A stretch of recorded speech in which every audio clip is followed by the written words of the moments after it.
I don't know why I don't.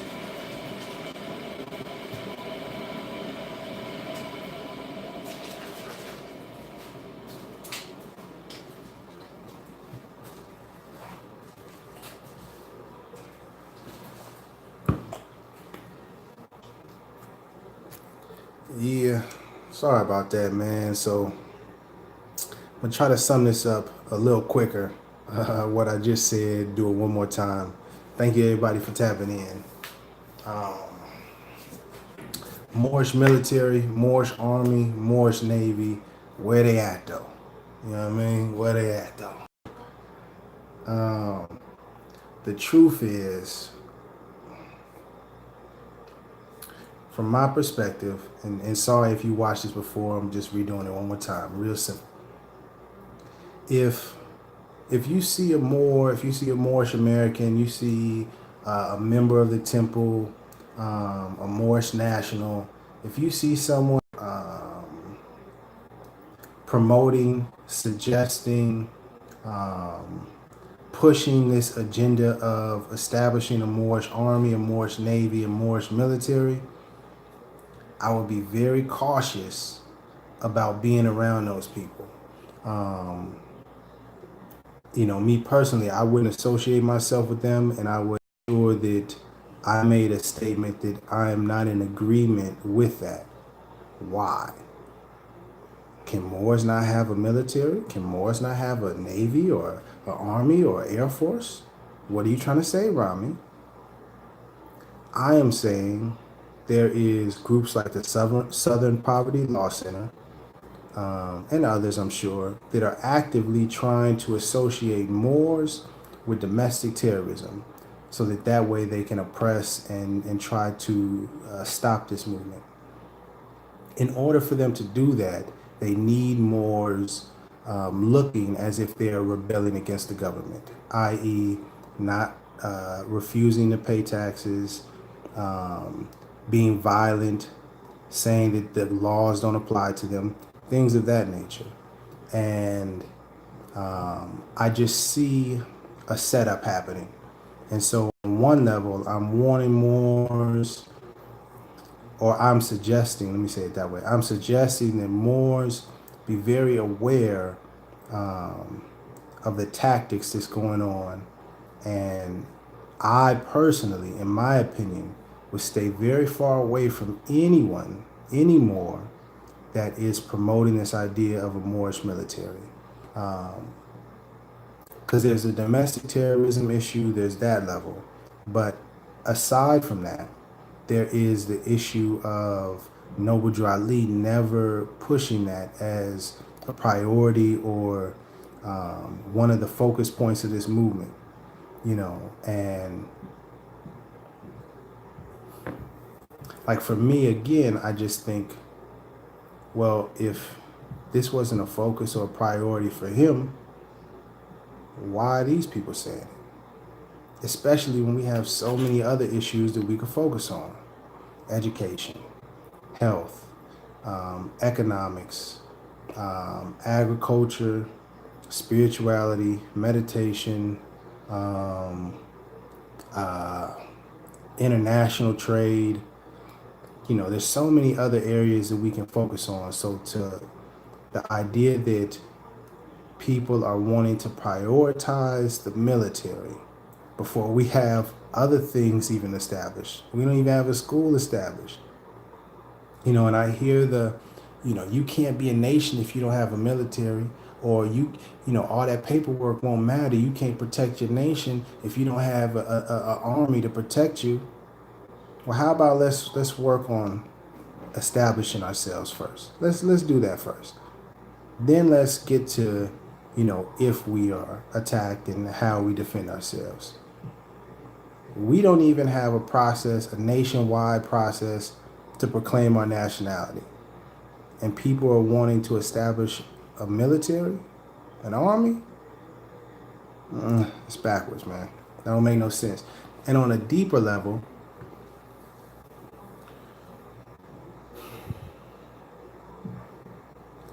to establish that is putting out into the universe the energy of expecting war.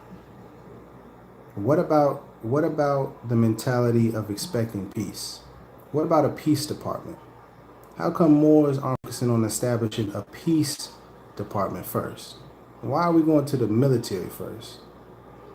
See, those Moors, I think that you need to be very careful about. Um, and it's just my opinion, but I feel as though the energy and the mentality is off. Because if we are representing love, truth, peace, freedom, and justice, there will be no need for a military. If we are really living that way. But that's my personal opinion. You know what I mean? But even that aside, because I know some people feel that that's very, what's the word? What's the word where it's like a perfect utopia?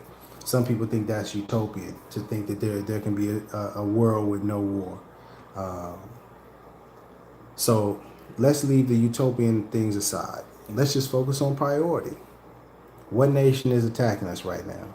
Literally, in terms of war, bombing us, shooting us in the streets, it's full on war go mode. None. Nobody. We can say, oh well, da da da ba ba ba ba ba, but that's not war. Suppression, enslavement, discrimination, racism, uh, you know, thugs, parading being the government, but that's not war. War is much different. You know what I mean? War is what's happening in Yemen or Syria or Iraq or Iran. Well, not Iran yet, but they're trying. Afghanistan. That's war. Um, so I really just wanted to come on here and give that message because I seen some people promoting this idea of a Moorish American military or Moorish American army. And we just got to be really smart and really careful about the people that we are supporting, the people that we're collaborating with, standing next to, because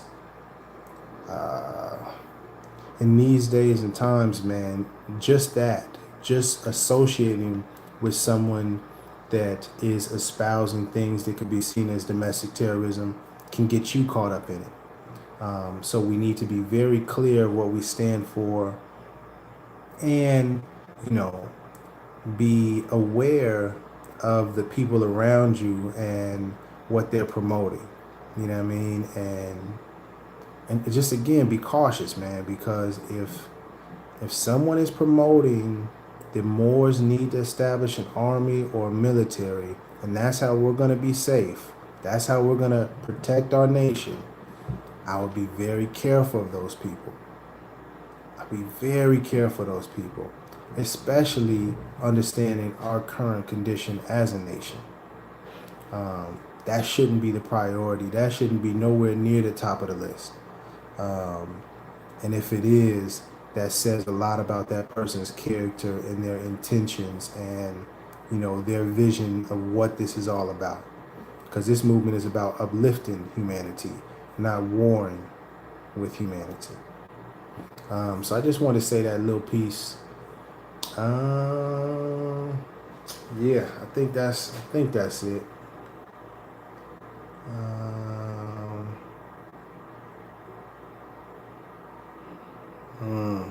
See, I'm glad I checked this.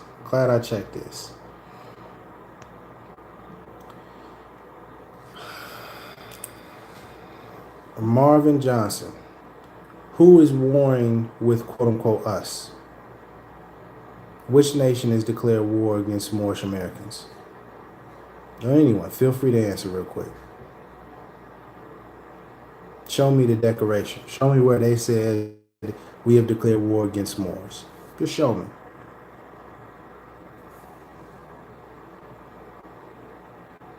I didn't, not nothing about ourselves, law and master.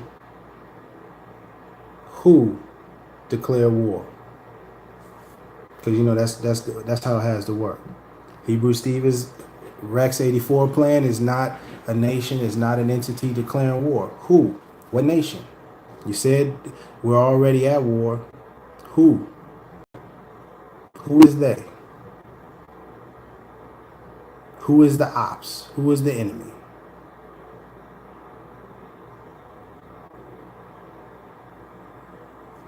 Show me the documentation. If you're saying the United States military declare war against Moorish Americans, just simply show me the declaration. Then we can talk. We talking about law. They is not acceptable. We're not accepting they at war with us. That's very generic. I didn't ask who broke the treaty. I asked who declared war. Show me the declaration. Show me. That's all. Don't tell me. Man knows not by being told.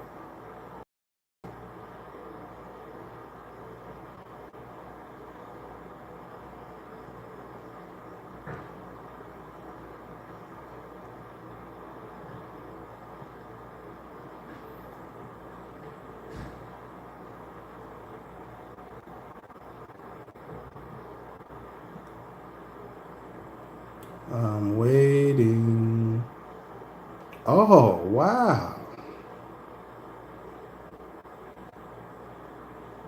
I'm a sellout. I'm just rolling up. That's interesting. That's interesting. Uh, okay, yeah. So you didn't. You're not able to provide any documentation, huh? Marvin Johnson or anyone else. Just be clear. Exactly. There is no declaration of war. There is not. And we need to be honest about that. It's convenient to always talk about, oh, they doing this and they doing that and we got to protect, and it's them versus us. Man, let's cut out the vague, unspecific claims. If you're going to say someone's warring with us, who is the us and who is the they?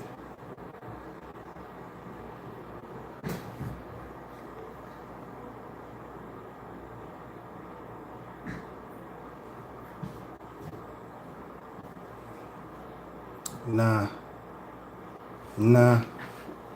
And this is the truth, man. And I want this to be a lesson to everyone watching. You know, it's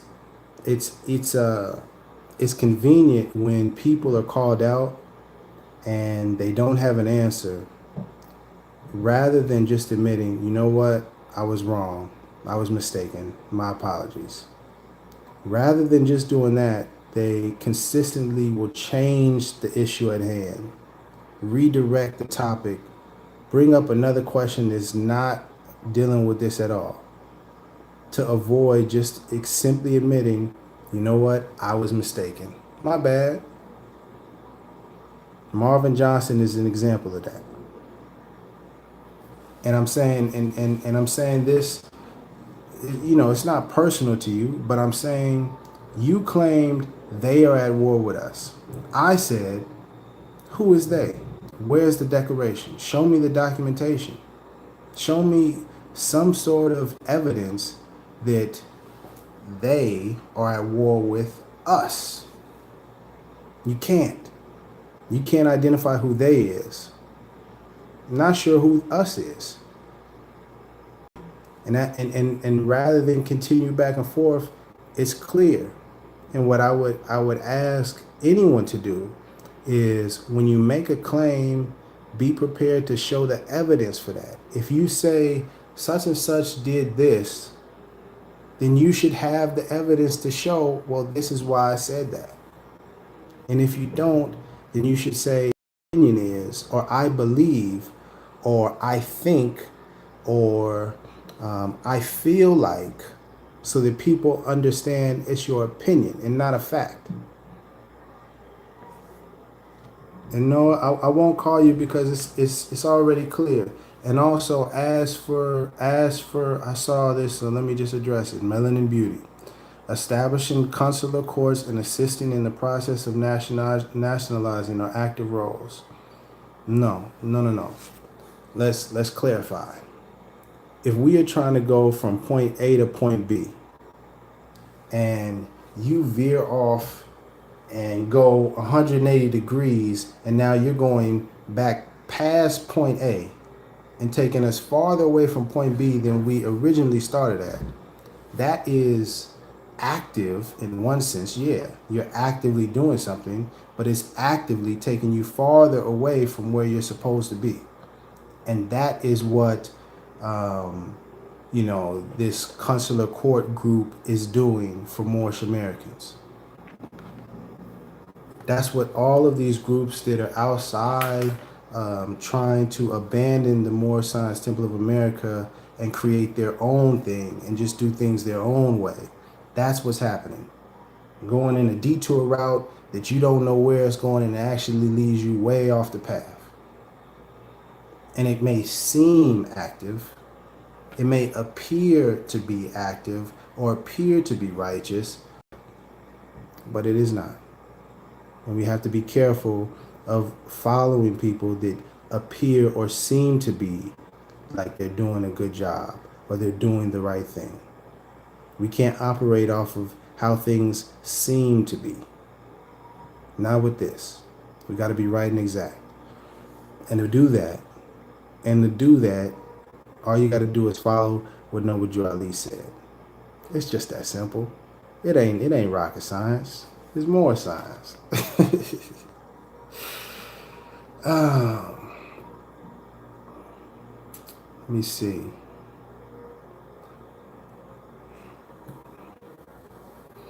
Last thing.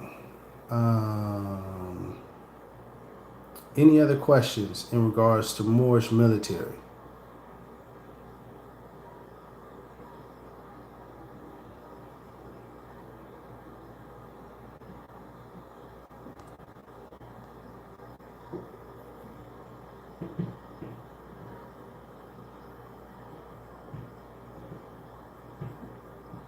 No? No other questions? Alright.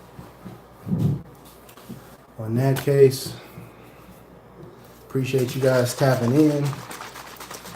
Again, the focus, the grand supreme body. I think you mean the supreme grand body. I think that's what you meant, Guru. The supreme grand body. The supreme grand body is made up of all the executive rulers, the heads of the temple, and I may be misquoting it. I'm paraphrasing just a bit, but it's basically all of the executive rulers and the head officials from all the temples. That constitutes the supreme grand body. And out of those people confirm the appointments, the choices that Prophet Noble Ali, or the Supreme Grand Chairman, makes for the Supreme Grand Council. So, Supreme Grand Chairman picks 7 people. The entire Grand Body, Supreme Grand Body, decides like, yeah, we feel those are good rulers. Now they're working together. There's balance. It's not just one person picking 7 and they get put on. No person picking 7 and then those 7 get checked. Exactly like Congress. Exactly like it. Because it's government. It's the way it works. It's balance. It's order. But yes, that's exactly what it's about. And I was thinking that that's probably how the temples are also supposed to work, meaning that the heads of the subordinate temples make up the Grand Council, and then they may pick someone for their the grand body, and then they may pick someone for the Grand Council for subordinate temples, for smaller subordinate temple issues. And then if it can't get worked out in the subordinate council, you know what I mean, then it gets brought to the Supreme Grand Council, sort of like the Supreme Court. You know what I mean?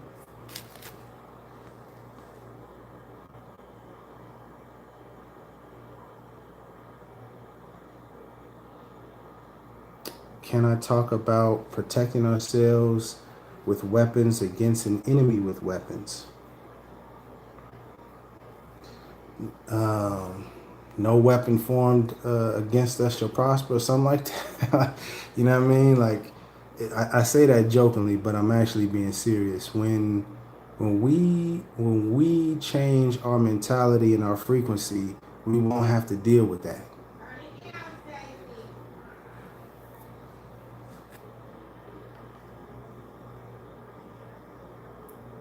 But oh man, I'm a little past my time. Finna have to get up off of here. But thank you guys for tapping in. And it's a lesson, please listen carefully. Beware of people that just throw out claims like the brother Marvin Johnson there. Beware of people that are promoting Moorish militaries and Moorish armies.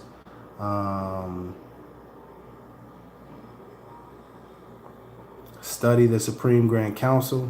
Ask other Moors about that. I think that's all for now. Yeah, I think that's all for now.